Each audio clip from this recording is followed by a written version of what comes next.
देश की सबसे बेईमान और सबसे भ्रष्ट कोई पार्टी है तो वो पार्टी कांग्रेस पार्टी है। देश का सबसे भ्रष्ट परिवार कोई है तो वो कांग्रेस का शाही परिवार है। लेकिन आज की कांग्रेस को गणपति पूजा से भी नफरत है, क्योंकि कांग्रेस का एक ही मतलब है झूठ, धोखा और बेईमानी। ये वो कांग्रेस है जिसे टुकड़े टुकड़े गैंग और अर्बन नक्सल के लोग चला रहे हैं। अमरावती आणि वर्ध्यासह महाराष्ट्रातील तमाम नागरिकांना माझा नमस्कार। वर्धा की पवित्र धरती पर हम पीएम विश्वकर्मा योजना की सफलता का उत्सव मना रहे हैं। साथियों, हमारे पारंपरिक कौशल में सबसे ज्यादा भागीदारी एससी, एसटी और ओबीसी समाज के लोगों की रही है। अगर पिछली सरकारों ने विश्वकर्मा बंधुओं की चिंता की होती तो इस समाज की कितनी बड़ी सेवा होती। लेकिन कांग्रेस और उसके दोस्तों ने एससी, एसटी, ओबीसी को जानबूझ करके आगे नहीं बढ़ने दिया। साथियों, महाराष्ट्र में जो अपार औद्योगिक संभावनाएं हैं उनमें टेक्सटाइल इंडस्ट्री भी एक है। विदर्भ का ये इलाका ये हाई क्वालिटी कपास के उत्पादन का इतना बड़ा केंद्र रहा है। लेकिन दशकों तक कांग्रेस और बाद में महाअगाड़ी सरकार ने क्या किया? उन्होंने कपास को महाराष्ट्र के किसानों की ताकत बनाने की जगह उन किसानों को बदहाली में धकेल दिया। ये लोग केवल किसानों के नाम पर राजनीति और भ्रष्टाचार करते रहे। समस्या का समाधान देने के लिए काम तब तेजी से आगे बढ़ा जब 2014 में देवेंद्र फडणवीस जी की सरकार बनी थी। तब अमरावती के नांदगांव खंडेश्वर में टेक्सटाइल पार्क का निर्माण हुआ था। आप याद करिए, तब उस जगह के क्या हाल थे।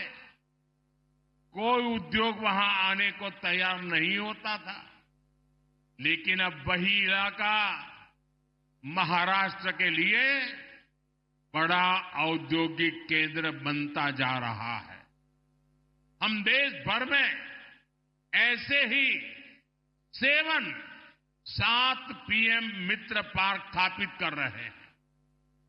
हमारा विजन है farm to fibre, fibre to fabric, fabric to fashion, fashion to foreign. यानी विदर्भ के कपास से यही हाई क्वालिटी फैब्रिक बनेगा और यहीं पर फैब्रिक से फैशन के मुताबिक कपड़े तैयार किए जाएंगे। ये फैशन विदेशों तक एक्सपोर्ट होगा। इससे किसानों को खेती में होने वाला नुकसान बंद होगा। उन्हें उनकी फसल की अच्छी कीमत मिलेगी, उसमें वैल्यू एडिशन होगा। अकेले पीएम मित्र पार्क से ही यहां 8 से 10 हजार करोड़ रुपए के निवेश की संभावना है। इससे विदर्भ और महाराष्ट्र में युवाओं के लिए रोजगार के 1 लाख से ज्यादा नए अवसर बनेंगे। यहां दूसरे उद्योगों को भी बढ़ावा मिलेगा। नए हाईवेज, एक्सप्रेसवेज, समृद्धि महामार्ग, वाटर और एयर कनेक्टिविटी का विस्तार, महाराष्ट्र नई औद्योगिक क्रांति के लिए कमर कस चुका है। साथियों, मैं मानता हूं महाराष्ट्र की बहुआयामी प्रगति का अगर कोई पहला नायक है तो वो है यहां का किसान। जब महाराष्ट्र का, विदर्भ का किसान खुशहाल होगा तभी देश भी खुशहाल होगा। आप देखिए, पीएम किसान सम्मान निधि के रूप में केंद्र सरकार 6,000 रुपये किसानों के लिए भेजती है। महाराष्ट्र सरकार उसमें 6,000 रुपया और मिलाती है।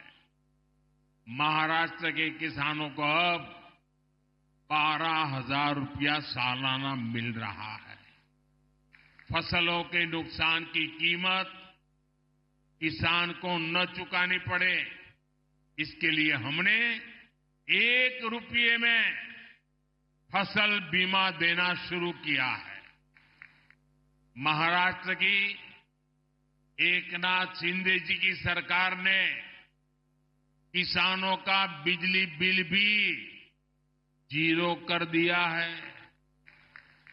इस क्षेत्र में सिंचाई की समस्या के समाधान के लिए हमारी सरकार के समय से ही कई प्रयास शुरू हुए थे, लेकिन बीच में ऐसी सरकार आ गई जिसने सारे कामों पर ब्रेक लगा दिया। इस सरकार ने फिर से सिंचाई से जुड़े प्रोजेक्ट्स को गति दी है। इस क्षेत्र में करीब 85,000 करोड़ रुपए की लागत से वैनगंगा, नलगंगा नदियों को जोड़ने की परियोजना को हाल ही में मंजूरी दी गई है। इससे नागपुर, वर्धा, अमरावती, यवतमाल, अकोला, बुल्डाना, इन 6 जिलों में 10 लाख एकड़ जमीन पर सिंचाई की सुविधा मिलेगी। साथियों, हमारे महाराष्ट्र के किसानों की जो मांगे थी उन्हें भी हमारी सरकार पूरा कर रही है। प्याज पर एक्सपोर्ट टैक्स 40% से घटाकर 20% कर दिया गया है। खाद्य तेलों का जो आयात होता है उस पर हमने 20% टैक्स लगा दिया है। रिफाइंड सोयाबीन, सूर्यमुखी और पाम ऑयल पर कस्टम ड्यूटी को 12.5% से बढ़ाकर 32.5% कर दिया है। इसका बहुत फायदा हमारे सोयाबीन उगाने वाले किसानों को होगा। जल्द ही इन सब प्रयासों के परिणाम भी हमें देखने को मिलेंगे, लेकिन इसके लिए हमें एक सावधानी भी बरतनी होगी। जिस कांग्रेस पार्टी और उसके दोस्तों ने किसानों को इस हालत में पहुंचाया, बर्बाद किया, हमें उन्हें फिर मौका नहीं देना है, क्योंकि कांग्रेस का एक ही मतलब है झूठ, धोखा और बेईमानी। महाराष्ट्र में हमें इनकी धोखेबाजी से बचकर रहना है।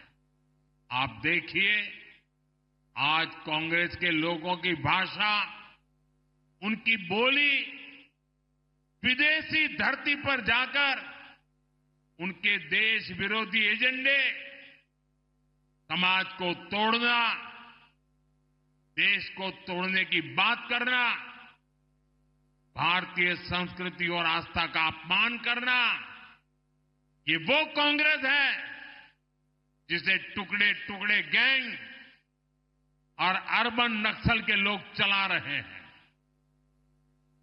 आज देश की सबसे बेईमान और सबसे भ्रष्ट कोई पार्टी है तो वो पार्टी कांग्रेस पार्टी है। देश का सबसे भ्रष्ट परिवार कोई है तो वो कांग्रेस का शाही परिवार है। साथियों, जिस पार्टी में हमारी आस्था और संस्कृति का जरा सा भी सम्मान होगा, वो पार्टी कभी गणपति पूजा का विरोध नहीं कर सकती। लेकिन आज की कांग्रेस को गणपति पूजा से भी नफरत है। महाराष्ट्र की धरती गवाह है, आजादी की लड़ाई में लोकमान्य तिलक के नेतृत्व में गणपति उत्सव भारत की एकता का उत्सव बन गया था। गणेश उत्सव में हर समाज, हर वर्ग के लोग एक साथ जुड़ते थे। इसलिए कांग्रेस पार्टी को गणपति पूजा से भी चीड़ है। गणपति की जिस मूर्ति की लोग पूजा कर रहे थे उसे पुलिस वैन में कैद करवा दिया। महाराष्ट्र गणपतीची आराधना करीत होता आणि कर्नाटकात गणपतीची मूर्ती पुलिस वैन मध्ये होती। मैं एक बार फिर सभी विश्वकर्मा साथियों को,